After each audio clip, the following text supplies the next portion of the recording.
रामनगर के इस यशुदी आश्रम में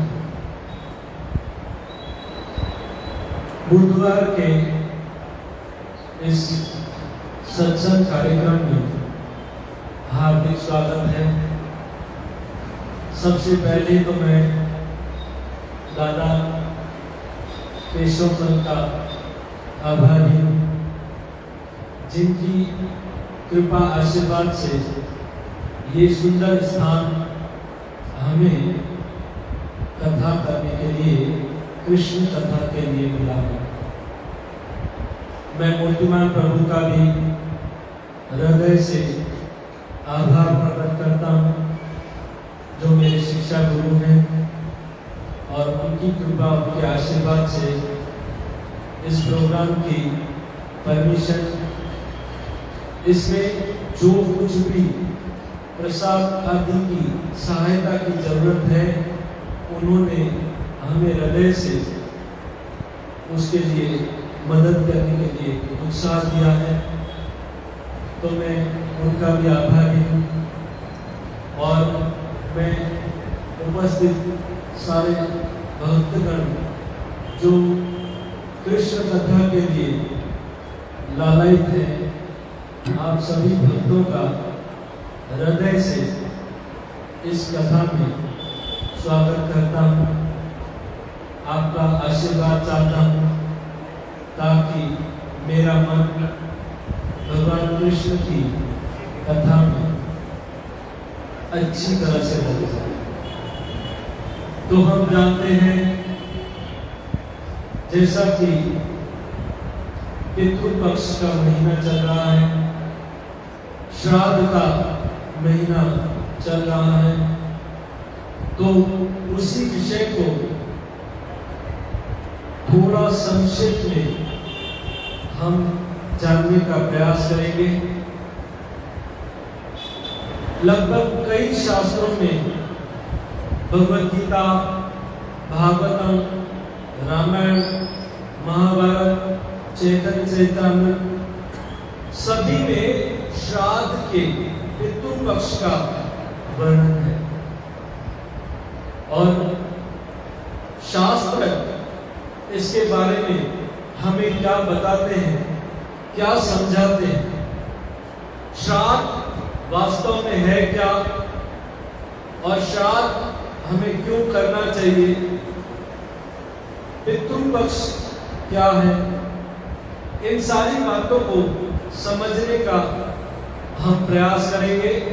और ये भगवद गीता के माध्यम से, भगवद गीता के एक श्लोक द्वारा, जिसमें प्रभुपाद जी का सुंदर तात्पर्य है, इसको समझने का प्रयास करेंगे। श्रीमद् भगवद गीता के प्रथम अध्याय का 41वां श्लोक, जिसमें अर्जुन जब महाभारत के युद्ध में, युद्ध शुरू होने वाला है और कृष्ण अर्जुन के रथ को दोनों सेनाओं के बीच ले गए। अर्जुन ने जब अपने सगे संबंधियों को देखा तो उसके अंदर एक मोह, संबंधियों के प्रति आसक्ति उत्पन्न हो गई। अर्जुन जो कि कृष्ण का भक्त है, परंतु भगवान की कृपा से वहां पर ऐसा हुआ, क्योंकि भगवान हम जैसे बद्ध जीवों के लिए वहां पर भगवद गीता लाना चाहते हैं। भगवद गीता में ये श्लोक वर्णन आता है उस समय जब अर्जुन अपने सगे संबंधियों को देख करके कृष्ण से कई सारे प्रश्न करता है। अर्जुन के मन में कई सारे डाउट्स आ गए। ये पहले अध्याय का 28वां श्लोक उससे लेकर के 46वें श्लोक तक, 46 श्लोक तक अर्जुन के डाउट्स, अर्जुन के मन में कई संशय उत्पन्न हो और अर्जुन उसी संशय में एक ये प्रश्न कर रहा है जिसको हम श्लोक को पढ़ेंगे और समझने का प्रयास करेंगे। ये श्लोक पहले मैं बोलता हूँ, आप भी मेरे साथ बोलिए, क्योंकि भगवत गीता का एक श्लोक अगर कोई पढ़ता है ना, समझता है तो निश्चित रूप से पवित्र हो जाता है, सारे पापों से मुक्त हो जाता है। तो मैं पहले इस श्लोक पढ़ता हूँ, मेरे पीछे आप दोहराइए। ये भगवत गीता के प्रथम अध्याय का 41वां श्लोक है जो अर्जुन बोल रहे हैं। संकरो नरकायेव कूलज्ञाना कुलस्य च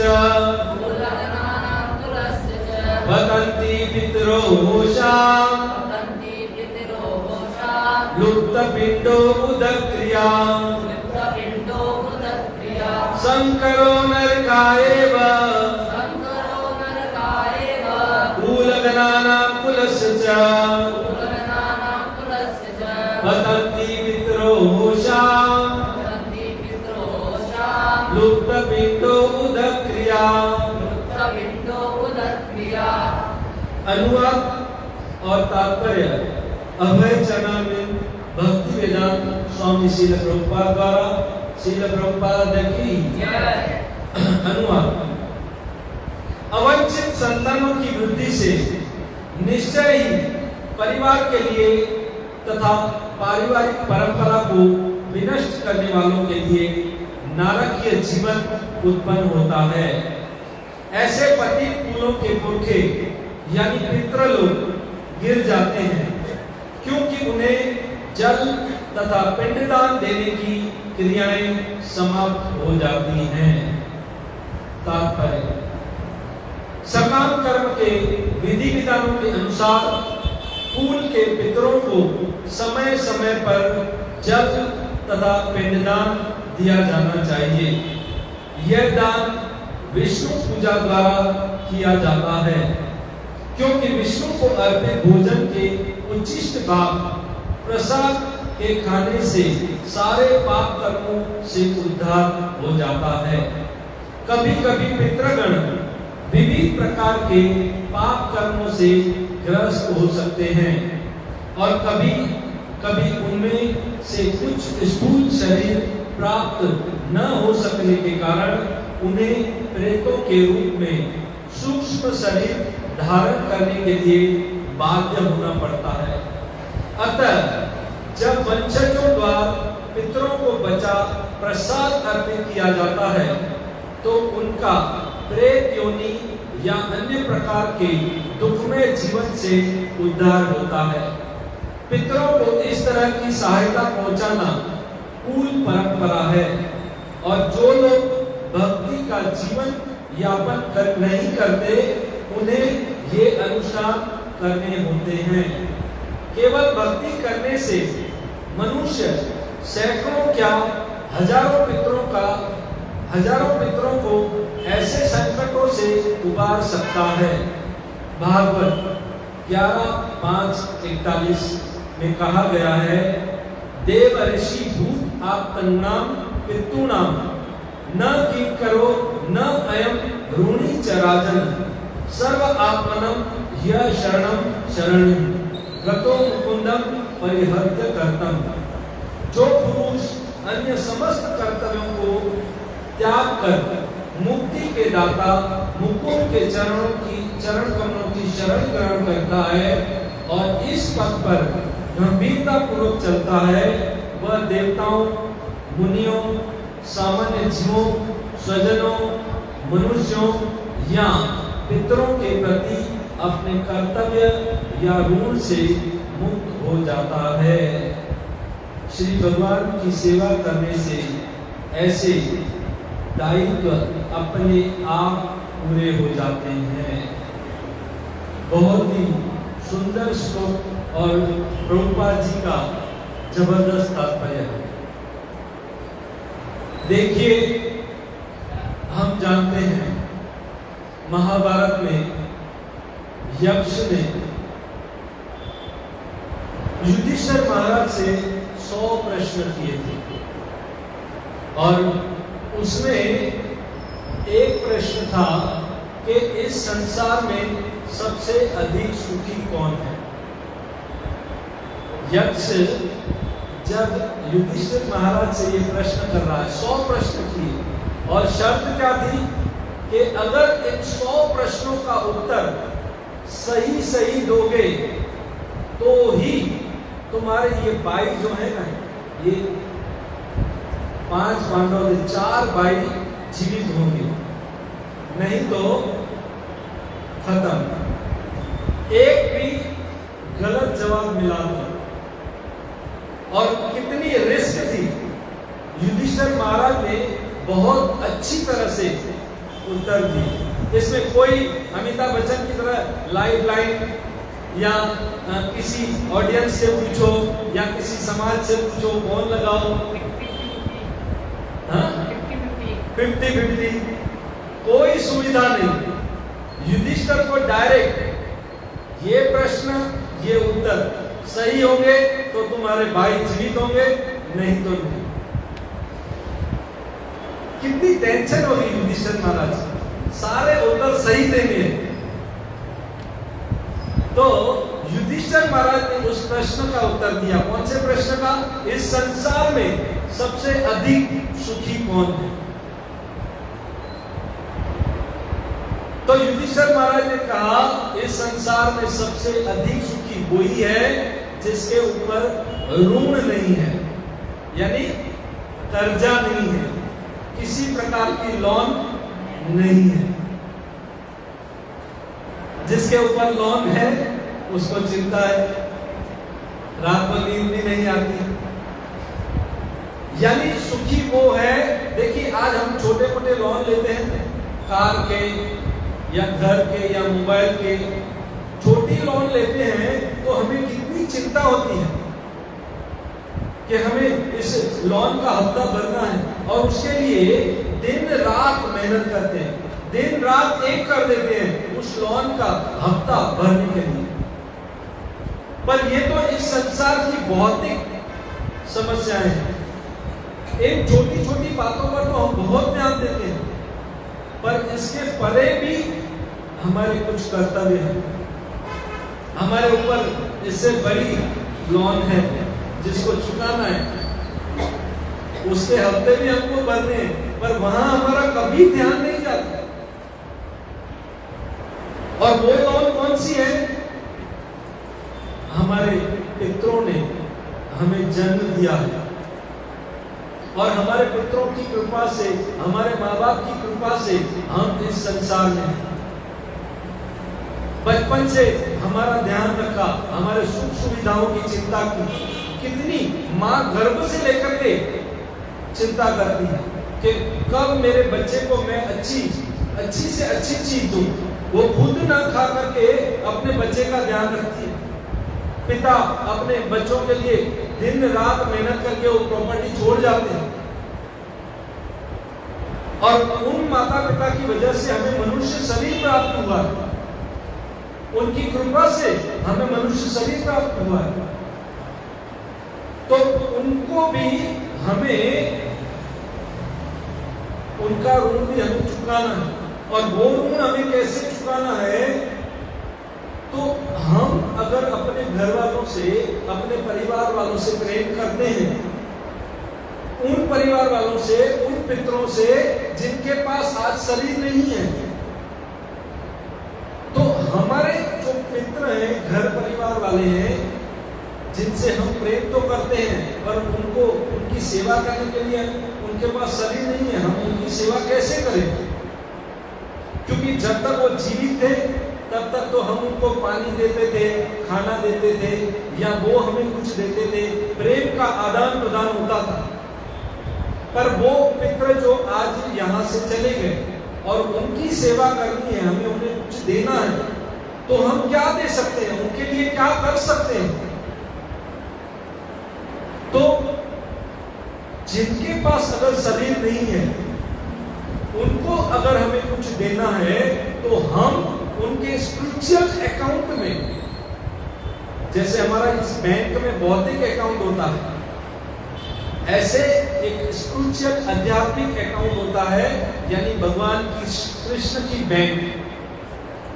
उस अकाउंट में अगर हम उनके लिए कुछ डालते हैं भगवान कृष्ण की कथा, भगवान कृष्ण का नाम, भगवान का कीर्तन अगर उनके अकाउंट में डालते हैं और वो फल हम उन्हें अर्पण करते हैं तो श्रद्धांजलि के रूप में वो उन्हें मिलता है। इसको कहा जाता है श्रद्धांजलि। श्राद्ध का वास्तविक रियल अर्थ है प्रेम और श्रद्धा से की हुई पितरों के प्रति श्रद्धांजलि। इसको कहते हैं श्राद्ध। अब अर्जुन ये प्रश्न कर रहा है यहां पर कि मैं अपने संबंधियों को अगर मार देता हूं तो क्या होगा? कृष्ण से अर्जुन प्रश्न करता है पहले अध्याय के 41वें श्लोक। हम पहले अध्याय को अगर हम पढ़ेंगे ना, हम सुनेंगे, हम समझेंगे तो अर्जुन की बातें ऐसी ऐसी बातें हैं, ऐसे ऐसे प्रश्न किए हैं, आपको लगेगा भगवत गीता का हीरो अर्जुन है। और फिर जब दूसरे अध्याय से जब कृष्ण बोलना चालू बोलेंगे तब पता चलेगा, क्योंकि अर्जुन ने अपने डाउट्स कृष्ण के समक्ष ऐसे रखे हैं वास्तव में रियल है। और अर्जुन का प्रश्न क्या है कि इस सगे संबंधियों को अपने कुल के जो वासी हैं, मेरे कुल धर्म के जो वासी हैं, उनको अगर मैं मार देता हूं तो क्या होगा? कुल धर्म का नाश हो जाएगा और हमारी जो कुल धर्म की सनातन परंपरा है वो नष्ट हो जाएगा। और ऐसा करने से हमारा जो शेष कुल रह जाएगा ना, वो अधर्म में पड़ जाएगा। शेष कुल अधर्म में पड़ जाएगा और इसके कारण जो कुल की स्त्रियां हैं वो दूषित हो जाएंगी। दूषित क्यों होंगी? क्योंकि यहां पर सब पुरुष व्यक्ति मर जाएंगे तो स्त्रियां विधवाएं हो जाएंगी। और दूषित क्यों होगी? क्योंकि वो स्त्रियां अन्य पर पुरुषों का संग करेंगी, इसलिए दूषित हो जाएंगी। और अगर स्त्रियां, कुल की स्त्रियां अगर पर पुरुष से संग करती हैं तो क्या होगा? तो वर्ण संकर संतानें उत्पन्न होंगी। वर्ण संकर संतानों का अर्थ क्या होता है? अवंचित संतान। और ऐसी संतानें उत्पन्न होने से कुल में क्या होता है मालूम है? कुल घातियों के लिए नारकीय जीवन उत्पन्न होता है, जिससे हमारे जो पितर हैं ना वो गिर जाते हैं। क्यों मालूम है? ऐसी अवांछित संतानें अगर श्राद्ध करती हैं, पिंड क्रिया भरती हैं, तो पितर स्वीकार नहीं करती। अवांछित संतानें जो होती हैं अगर वो श्राद्ध करती हैं तो पितर जो है वो स्वीकार नहीं करते और इसलिए पितर जो है वो गिर जाते हैं और घर परिवार वालों के लिए नारकीय जीवन उत्पन्न हो जाता है, क्योंकि स्त्रियां दूषित हो जाएंगी। प्रभुपाद जी बताते हैं कि बद आत्मा की मुक्ति के लिए स्त्री को मुक्ति का स्रोत कहा जाता है। यानी स्त्री की वजह से अगर उस घर में शुद्ध और पवित्र संतान पैदा होती है तो उस कुल को तार देती है। कुलम पवित्रम जन्मीकतार्थम वसुंधरा वसतिं च। कुलम पवित्रम जन्मीकतार्थम वसुंधरा वसतिं च येषां कुले वैष्णवानां कियते। कुल पवित्र हो जाता है उस घर का, कुलम पवित्रम, जिस घर में वैष्णव जन्म लेता है। जननी कृतार्थम, उसकी माँ बोलती है कि मैं पवित्र हो गई, मेरा गर्भ पवित्र हो गया कि आज मेरे गर्भ से ऐसी संतान उत्पन्न हुई है जो भगवान कृष्ण का भक्त बना है। जननी कृतार्थ हो जाती है। वसुंधरा वसतिं च धन्य, धरती माता कहती है कि आज मैं धन्य हो गई कि आज इस धरती पर एक वैष्णव ने जन्म दिया। ये शाम कुले वैष्णवानाम कियम, जिस कुल में वैष्णव जन्म लेता है।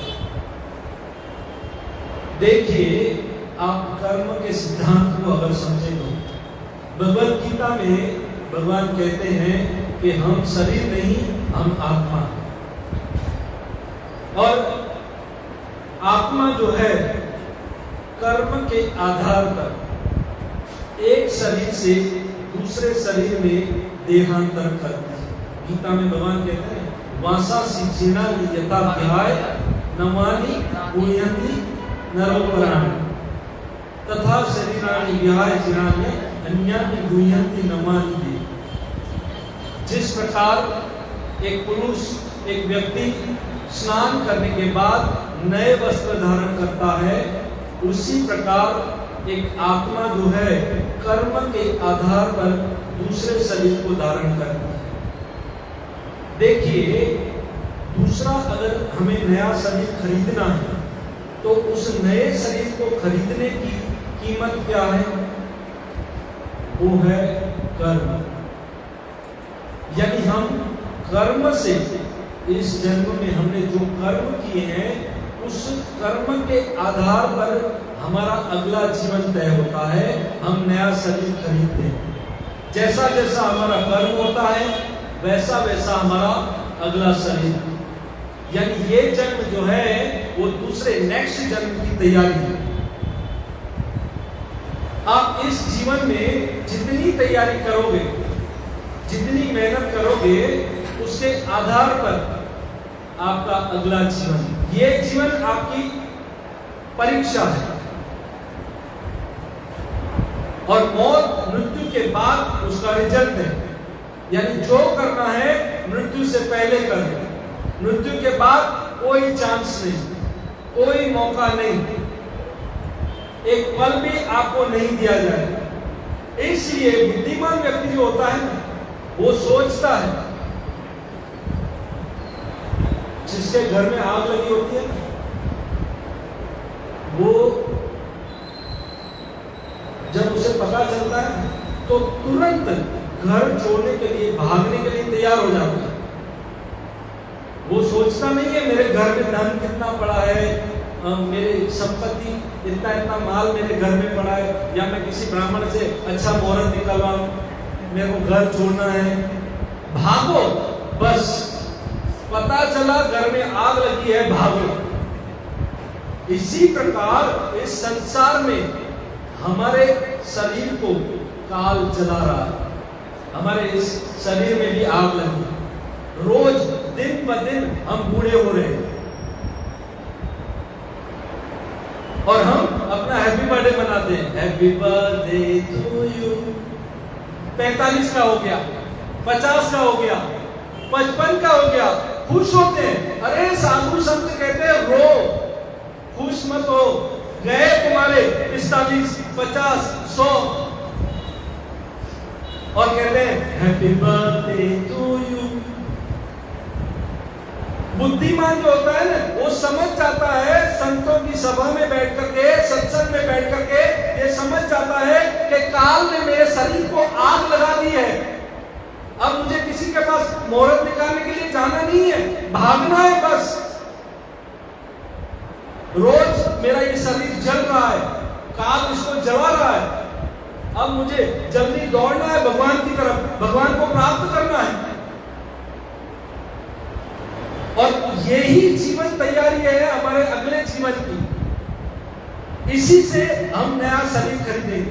पाप करता है व्यक्ति तो नरकों में जाता है, 84 लाख योनियों में जाता है, दुख भुगतता है।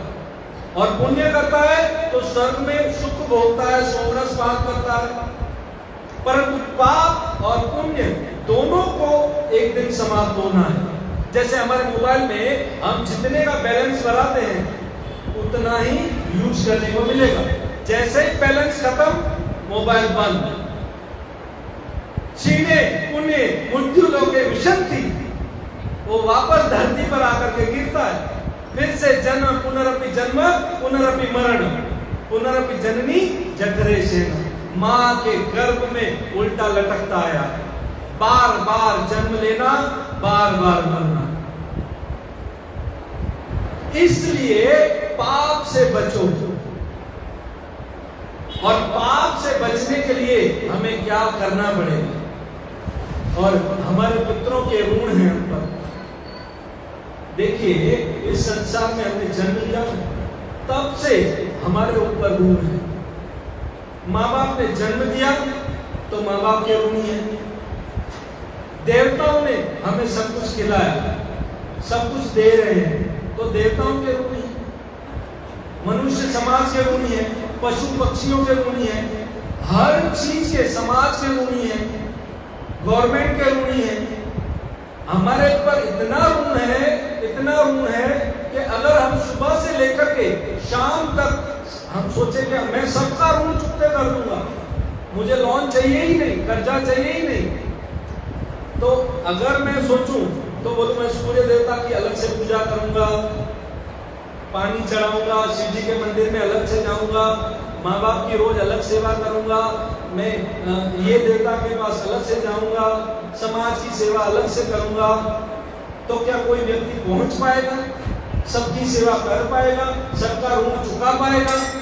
नहीं, वो व्यक्ति एक अकेला सबका ऋण नहीं चुका सकता। इसलिए भगवान कहते हैं मेरी शरण में आओ, मेरी भक्ति करो। गतो मुकुंदम परिहार्थ कर्तम।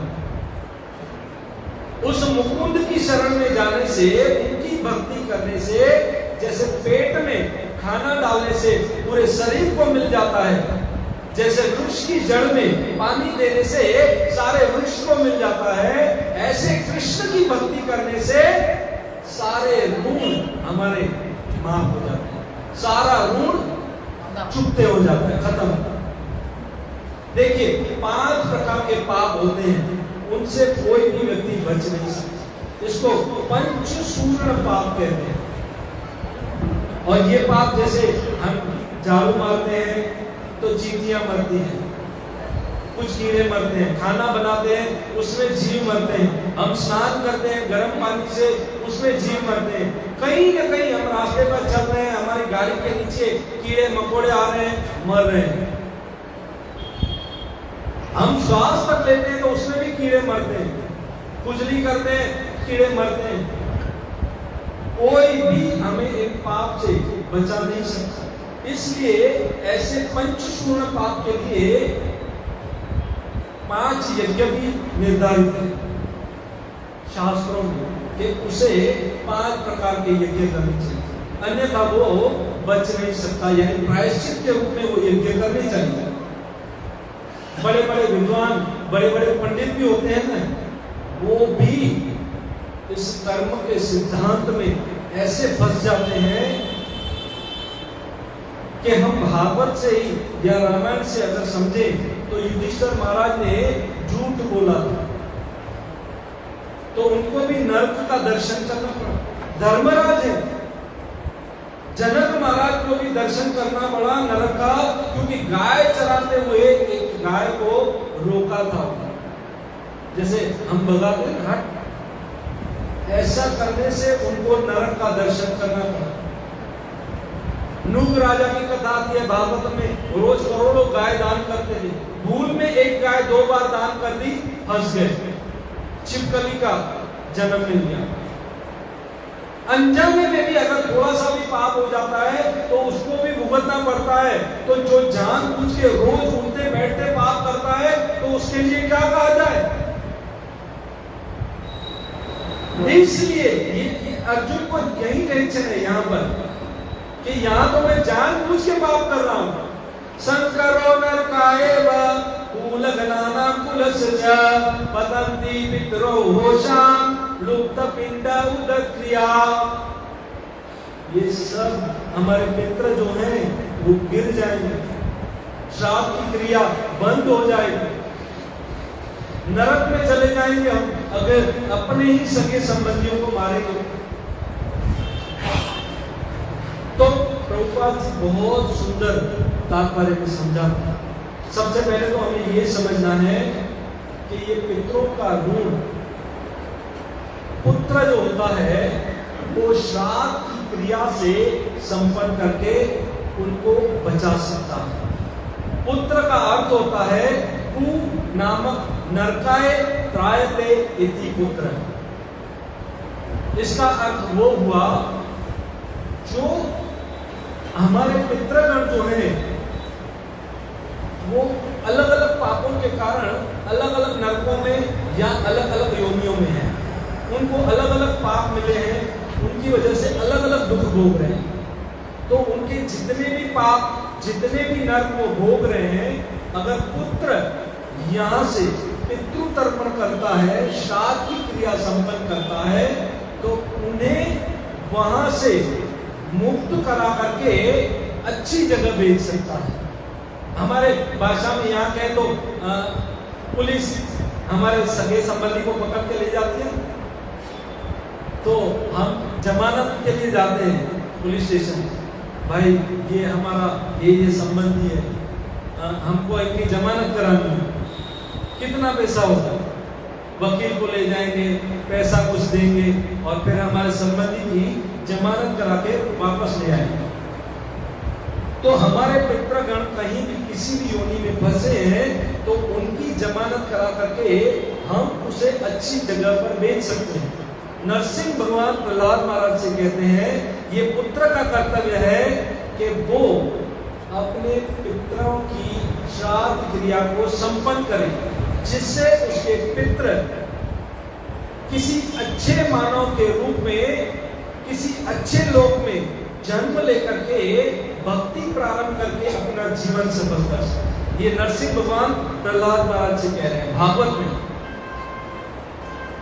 यानी श्राद्ध तो करना ही पड़ेगा, परंतु क्योंकि कई लोग बोलते हैं हम तो भक्त हैं, हमें श्राद्ध करने की क्या जरूरत है, और 1000 के नोट में तो सब आ जाता है। हम भी कहते हैं कभी कभी 1000 के नोट में 500 भी आ गए, 200 भी आ गए, भक्ति तो 1000 की नोट है। परंतु भक्तों हमें ये समझना है यहाँ पर कि श्राद्ध पितृ तर्पण हमें करना है और क्यों करना है। पितरों की मुक्ति के लिए अनेक लोग गया में जाकर के पितृ तर्पण श्राद्ध आदि करते हैं, पिंड भरते हैं, जिससे वो अपने पितरों का उद्धार करते हैं। परंतु कभी कभी ऐसा होता है कि हमारे पितर जो है ना, ये प्रभुपाद बता रहे हैं, हमारे पितरों ने कभी कभी इतने बड़े पाप किए होते हैं जिनकी वजह से उन्हें दूसरा जन्म नहीं मिला और उन्हें कोई दूसरा शरीर यानी बॉडी नहीं मिली। इसलिए वो भूत प्रेत की आत्मा यानी बिना शरीर के वो तड़पते हैं, और ऐसे तड़पे हुए जो हमारे मित्र हैं उनको अगर हमें मुक्त करना है तो हम कैसे मुक्त करेंगे? अगर हमारे पितर, कभी कभी ऐसा होता है गया में जाकर के भी हम जो भूत प्रेत होते हैं, समझो हमारे घर के सदस्य कोई प्रेत योनि में फंस गया, तो हम गया में जाकर के भी उनकी मुक्ति नहीं कर सकते। अब आप बोलोगे ऐसा कैसे? ये भागवत में वर्णन है, भागवत की महिमा में धुंधुकारी को प्रेत शरीर मिला था और गोकर्ण उसका भाई सूर्य का भक्त था।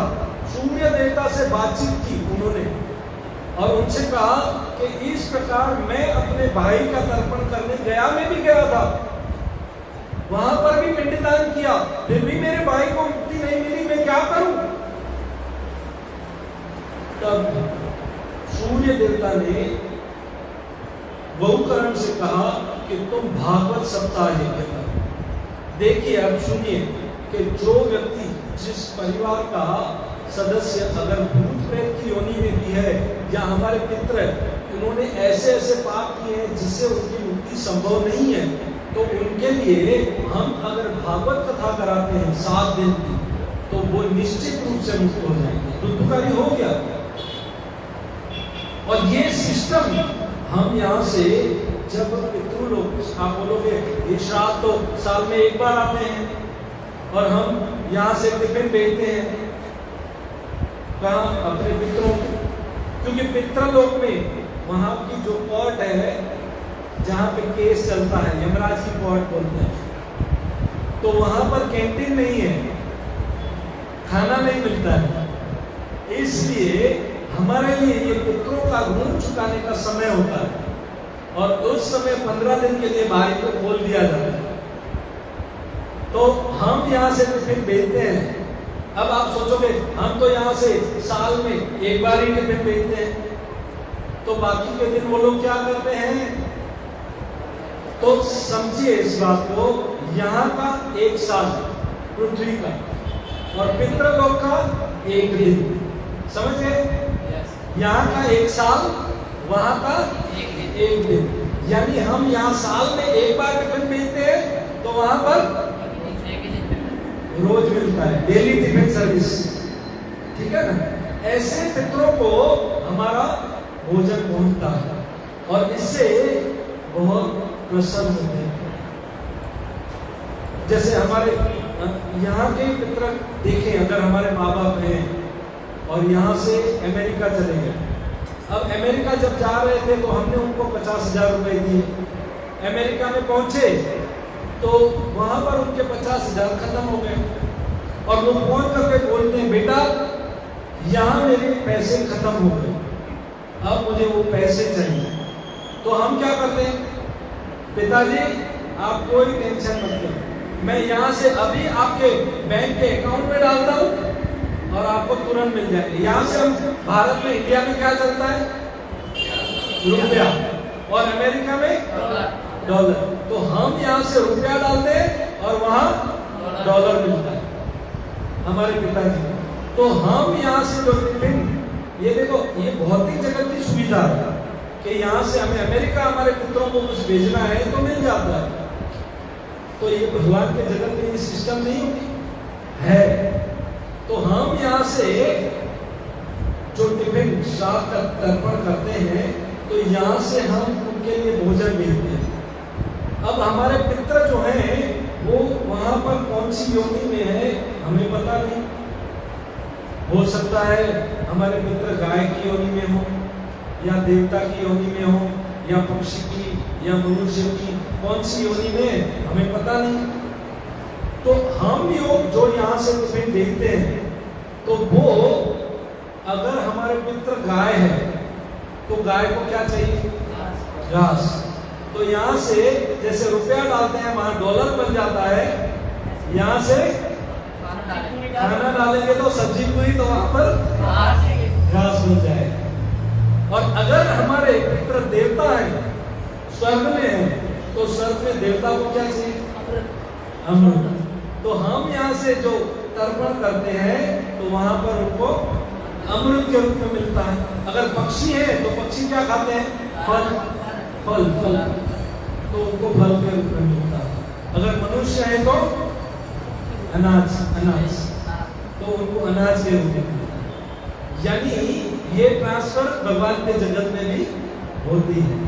ये भगवान के जगत की सिस्टम है। और वहां पर जब पितरों को टिफिन मिलता है, ये टिफिन जाता है, कौन सी कोरियर से जाता है मालूम है? ये टिफिन की सर्विस जो है वो 3 कंपनियां कोरियर करती हैं। अग्नि देवता, वायु देवता और हमारे झूलेलाल जी, वरुण देव। ये 3 कोरियर कंपनी है जो यहाँ से सप्लाई करती है, और वहां पर ये टिफिन पहुंचता है। कौन सी एयरवेज में जाता है? कौवा एयरवेज। अरेमा है ना, अरेमा का वहां जो पितृ देवता, पितृलोक के देवता है वो अरेमा है, और उनका वाहन है कौवा।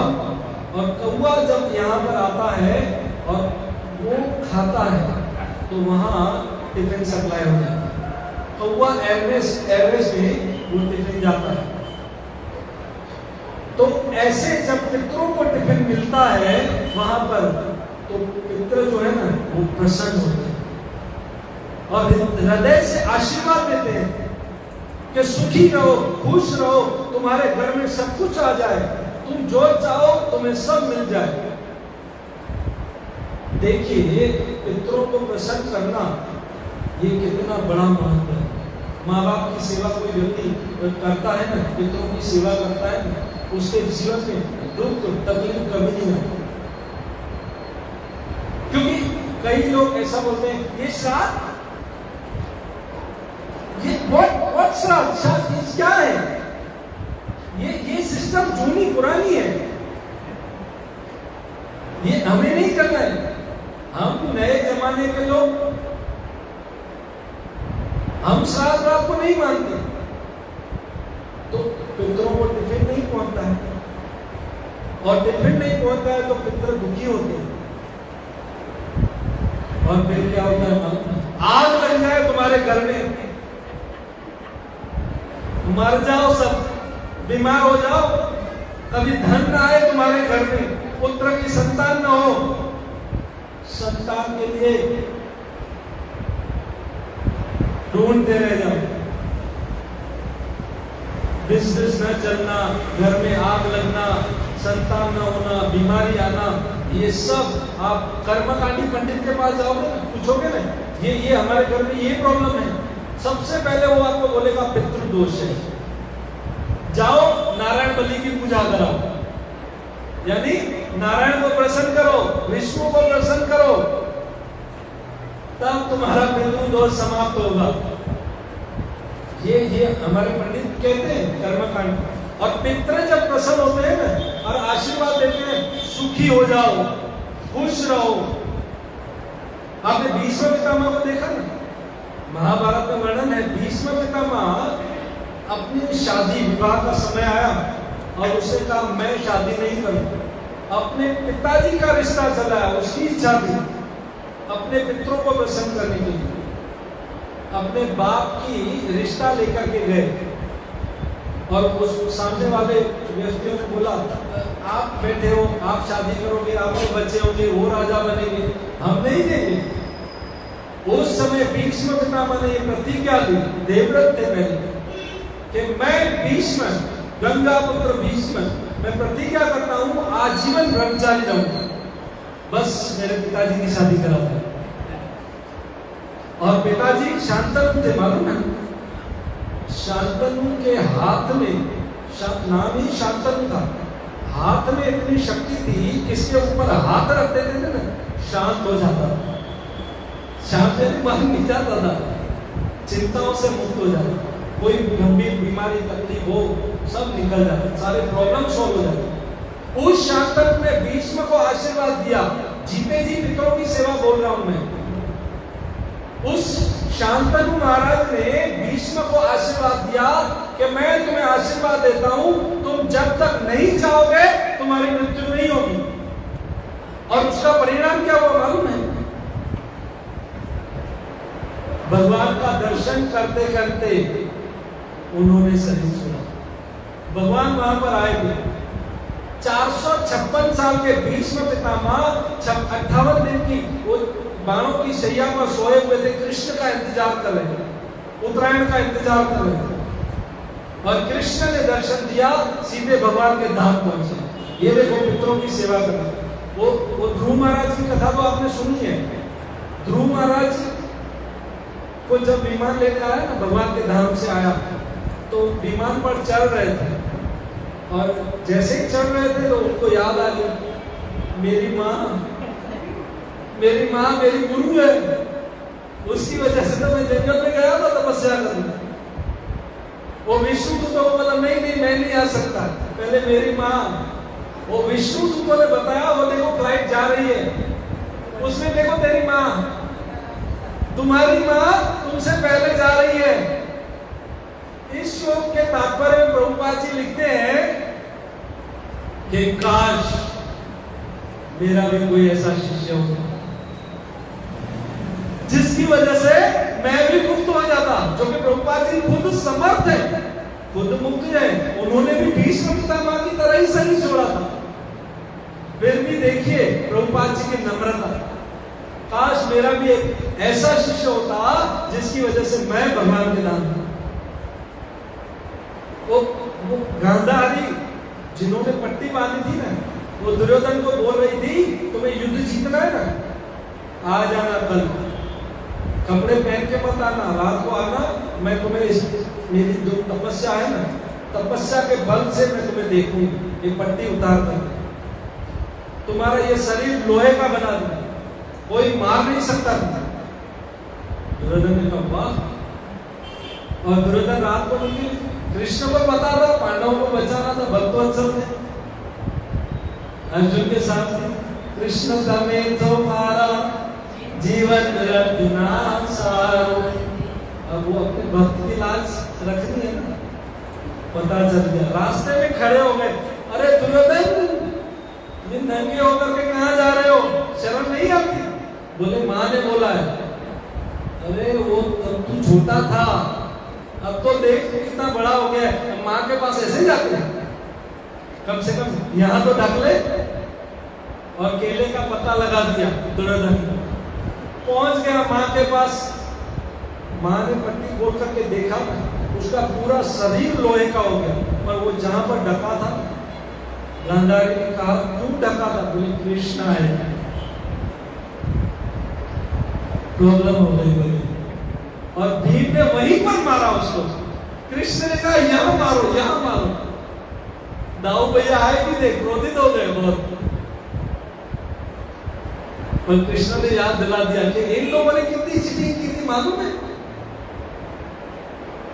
तो पितरों की, ये पितरों की बात चल रही है कि जीते जी भी अगर पितरों की सेवा की जाती है तो वो आशीर्वाद देते हैं ना, तो व्यक्ति सुखी हो जाता है, जीवन उसका सफल हो जाता है।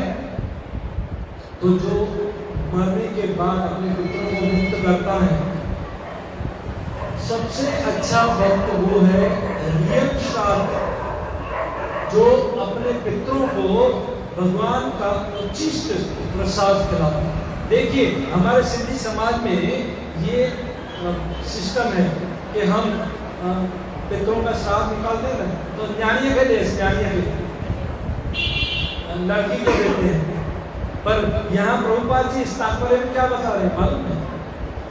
कि वैष्णव को, भक्तों को खिलाना है, और हो सके तो ब्राह्मण, हो सके तो शुद्ध ब्राह्मण को खिलाना, और वो भी क्या?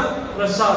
पहले भगवान को देखिए, जब आप श्राद्ध करते हैं ना, तो सबसे पहले जो प्लेट बनाई जाएगी वो भगवान के लिए, उसमें तुलसी पत्र डाला जाएगा, भगवान को भोग लगाया जाएगा, और वो प्रसाद पितरों को अर्पण किया जाएगा। और पितरों को कैसे? ब्राह्मण को, वैष्णव को खिलाएंगे। ब्राह्मण नहीं है तो कम से कम 16 वाला करने वाला भक्त तो होना चाहिए, पर हो सके तो ब्राह्मण को। अच्छी बैंक में पैसा डालेंगे तो ब्याज ज्यादा मिलेगा। तो ब्राह्मण को, अगर शुद्ध ब्राह्मण को खिलाएंगे ना, तो उसका फल ज्यादा है। ये प्रभुपाद जी तात्पर्य में बताते हैं कि अच्छी बैंक में डालो।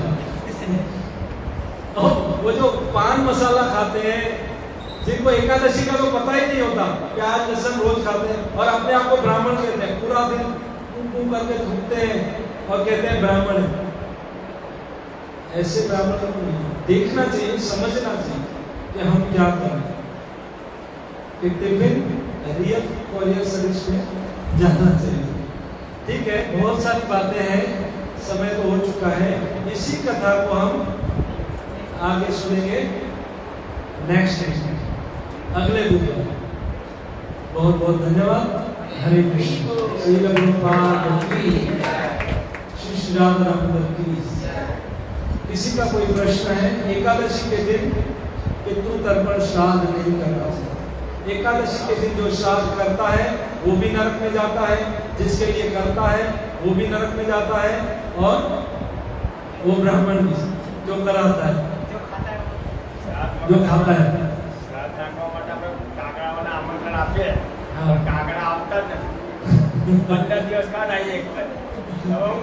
वो हमारे एक भक्त बता रहे थे, कौवे आते ही नहीं है, क्या करें? हम कौवे बन गए कि हम ही खा लेते।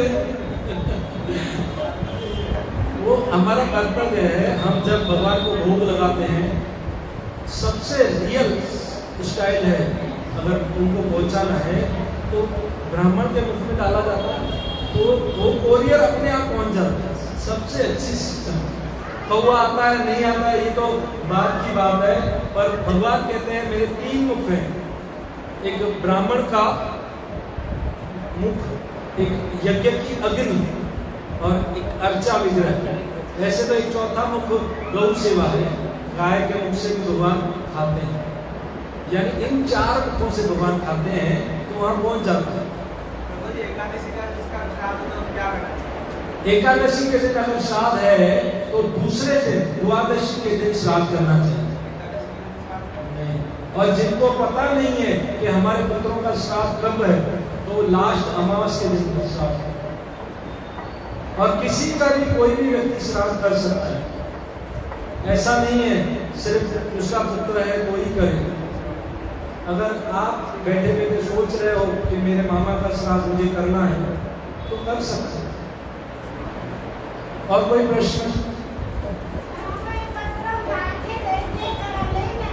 हाँ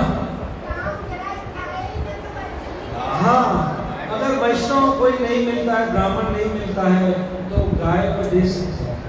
और शुद्ध हो भगवान तभी खाते हैं जो प्याज लहसुन के बिना शुद्ध शाकाहारी सत्वगुणी भोजन, तो ही भगवान खाते हैं और तो ही पुत्रों को भोगता है।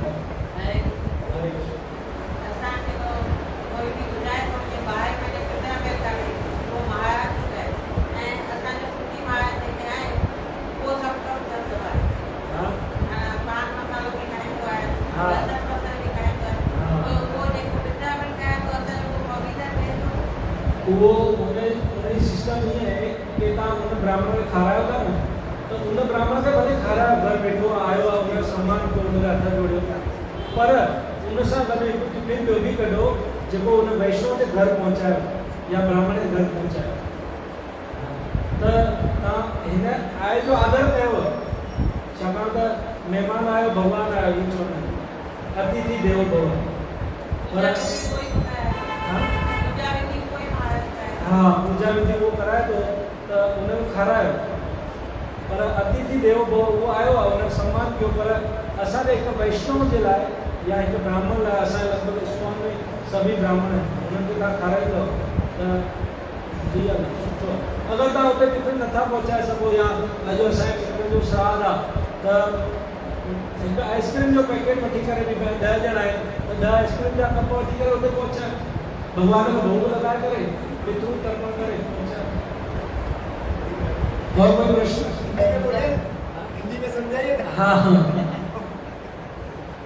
ये माता जी का प्रश्न था कि हमारे घर जो कर्मकाली ब्राह्मण आते हैं तो वो कभी कभी पान मसाला खाते हैं, प्याज लहसुन खाते हैं, कभी एकादशी व्रत नहीं भी करते हैं, तो हम उनको खिलाते हैं, तो उसका क्या फायदा, वहाँ तक पहुँचेगा नहीं। तो हम उसको समझाते हैं कि वो आए उसे आप खिलाओ, और उससे अलग एक वैष्णव के लिए टिफिन अलग से निकालो और वहाँ तक पहुँचाओ कि वैष्णव के मुख में, ब्राह्मण के मुख में जाना चाहिए। और कोई प्रश्न? ठीक है, बहुत सारी इस पितृ तर्पण के बारे में कथा है। हम अगले एपिसोड में नरसिंह मेहता ने श्राद्ध कैसे किया था, चैतन्य महाप्रभु ने, अद्वैत आचार्य ने, बलराम जी ने, भगवान श्री राम ने कैसे श्राद्ध किया था। देखिए, भगवान को करने की कोई जरूरत नहीं है, पर अपने आचरण से, अपनी आचरण सिखाते हैं भगवान के हमें श्राद्ध करना चाहिए। ठीक है, और कोई प्रश्न किसी का हो तो बताइए। ठीक है, 5 मिनट कीर्तन कर सकते हैं। हम हमारे पितरों की मुक्ति के लिए ये कीर्तन करें। हमारे मन में ये भाव होना चाहिए कि श्राद्ध में हम बैठे हैं और इस कीर्तन का 5 मिनट का फल हम हमारे पितरों को दें। और हो सके तो जिस दिन आपके घर श्राद्ध है तो भगवद गीता का 3रा अध्याय पढ़िए। और ये क्यों पढ़ना चाहिए हम अगले वीक में सुनेंगे। जिस दिन आपके घर में श्राद्ध है, भगवद गीता का 3रा अध्याय पढ़िए और उन पितरों को अर्पण कीजिए। ठीक है, 5 मिनट कीर्तन।